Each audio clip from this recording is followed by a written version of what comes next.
So ನಾನು ಈಗ ಚಿತ್ರದುರ್ಗಕ್ಕೆ ಹೊರಟಿದ್ದೀನಿ.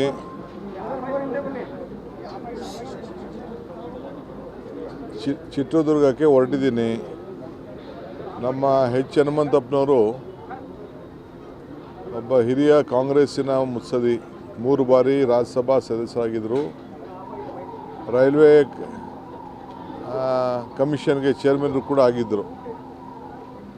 ನನಗೆ ಸುಮಾರು 40-45 ವರ್ಷದಿಂದ ಭಾಳ ಆತ್ಮೀಯರಾಗಿದ್ದರು.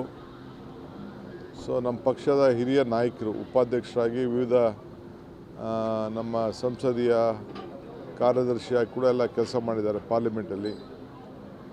ಸೊ ನಾನು, ನಮ್ಮ ಅಧ್ಯಕ್ಷರಾದಂಥ ಹರಿಪ್ರಸಾದ್ ಅವರು, ನಮ್ಮ ಡೆಪ್ಟಿ CM ಪರಮೇಶ್ವರ್ ಅವರು, KH ಮುನಿಯಪ್ಪನವರು ನಾವೀಗ ಹೊರಟಿದ್ದೇವೆ. ಹೋಗಿ ಅವರ ಅಂತಿಮ ಸಂಸ್ಕಾರದ ಕಾರ್ಯಕ್ರಮದಲ್ಲಿ ಗೌರವ ಕೊಟ್ಬಿಟ್ಟು ಬರಬೇಕು ಅಂತೇಳಿ ಈಗ ನಾವೆಲ್ಲ ಹೊರಟಿದ್ದೇವೆ. ಸೊ ಒಬ್ಬ ಹಿರಿಯ ಕಾಂಗ್ರೆಸ್ನ ನಾಯಕರು. ಸೊ ಅವ್ರ ಆತ್ಮಕ್ಕೆ ಶಾಂತಿ ಸಿಗಲಿ. ಭಾಳ ಜನ ಅನ್ಯಾಯಗಳಿದ್ದಾರೆ. ಇವತ್ತು ರಾಜ್ಯಕ್ಕೆ, ರಾಷ್ಟ್ರಕ್ಕೆ ಅನೇಕ ಸಮಸ್ಯೆಗಳು ಬಂದಾಗ ಬೇಕಾದಷ್ಟು ಮಾರ್ಗದರ್ಶನವನ್ನು ಕೊಟ್ಟಂಥ ಒಬ್ಬ ಹಿರಿಯ ನಾಯಕರು. ಸೊ ಅವರಿಗೆ ಗೌರವ ಸಲ್ಲಿಸಬೇಕಾದ್ದು ನಮ್ಮೆಲ್ಲರ ಕರ್ತವ್ಯ. ನೋಡಿಯಪ್ಪ, ನನಗೆ ಮಂಡ್ಯ MLA ಅವರು ಬಂದಿದ್ದರು, ಶ್ರೀರಂಗಪಟ್ಟಣ MLA ಬಂದಿದ್ದರು, ಡಿಸ್ಟ್ರಿಕ್ಟ್ ಮಿನಿಸ್ಟ್ರು ಬಂದಿದ್ದರು. 15ನೇ ತಾರೀಕು ಮೀಟಿಂಗ್ ಇದೆ. ಇಲ್ಲಿ ನಾವು ಕೋರ್ಟ್ದು ಒಂದು, ಸುಪ್ರೀಂ ಕೋರ್ಟ್ದು ಒಂದು ರೀಸೆಂಟಾಗಿ ಒಂದು ಆದೇಶ ಇದೆ. ಮಂಡ್ಯ ಜಿಲ್ಲೆ ರೈತರನ್ನು ಬದುಕಿಸಬೇಕು, ಕುಡಿಯೋ ನೀರು ಬೇಕು, ತಮಿಳುನಾಡಿನ ಆದೇಶನೂ ಪಾಲನೆ ಮಾಡಬೇಕು. ಅದರ ಹಿನ್ನೆಲೆಯಲ್ಲಿ ನಾನು 15ನೇ ತಾರೀಕು ಮೀಟಿಂಗಲ್ಲಿ ನಮ್ಮ ವಾದ ಏನಿದೆ ಅದನ್ನು ನಮ್ಮ ರಾಜ್ಯದ ಪರವಾಗಿ ಮಂಡಿಸಿ 15ನೇ ತಾರೀಕು ಸಾಯಂಕಾಲ ತೀರ್ಮಾನ ಮಾಡ್ತೇವೆ. ಏನಿಲ್ಲ, KPSC ಗವರ್ನರ್ಗೆ ಬಿಟ್ಟಂಥ ಆದೇಶ. ಗವರ್ನರ್ ಅವರು ಅನಾಮತ್ ಮಾಡಿ ಆದೇಶ ಮಾಡಿದ್ದಾರೆ. ಯಾರು ಹಿರಿಯರು ಇರ್ತಾರೆ ಅವ್ರಿಗೆ ಇಮಿಡಿಯೇಟಾಗಿ ಚಾರ್ಜ್ ಕೊಡೋಕ್ಕೆ ಈಗಾಗಲೇ ನಾನು ನಿರ್ದೇಶನವನ್ನು ಕೊಟ್ಟಿದ್ದೇನೆ.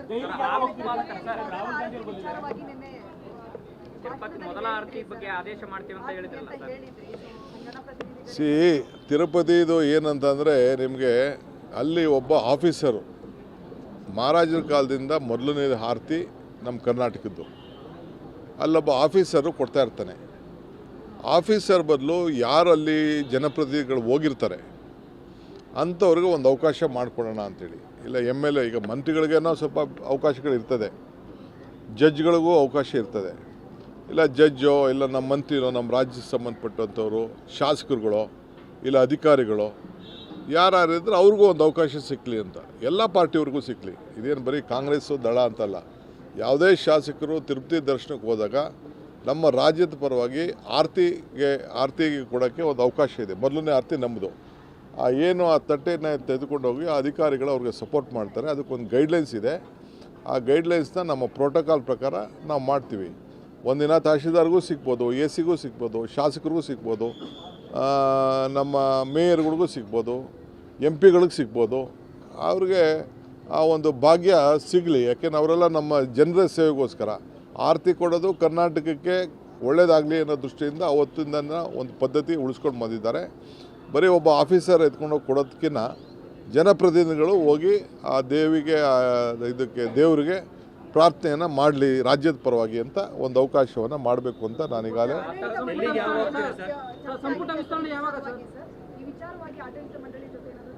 ಇಲ್ಲ, ನಾನು ಚರ್ಚೆ ಮಾಡಿದ್ದೀನಿ. ನಾನು ಅವ್ರ ಗೈಡ್ಲೈನ್ಸು ನಾವು ಸ್ಟ್ರೈಟ್ ಹೋಗೋಕ್ಕೆ ಬರೀ ಚೀಫ್ ಮಿನಿಸ್ಟರ್ಗೆ ಮಠಸ್ವಾಮಿಗಳಿಗೆ ಅವಕಾಶ ಇದೆ. ನಾನು ಡಿಮ್ಯಾಂಡ್ ಮಾಡೋಕ್ಕೆ ಹೋಗಲ್ಲ.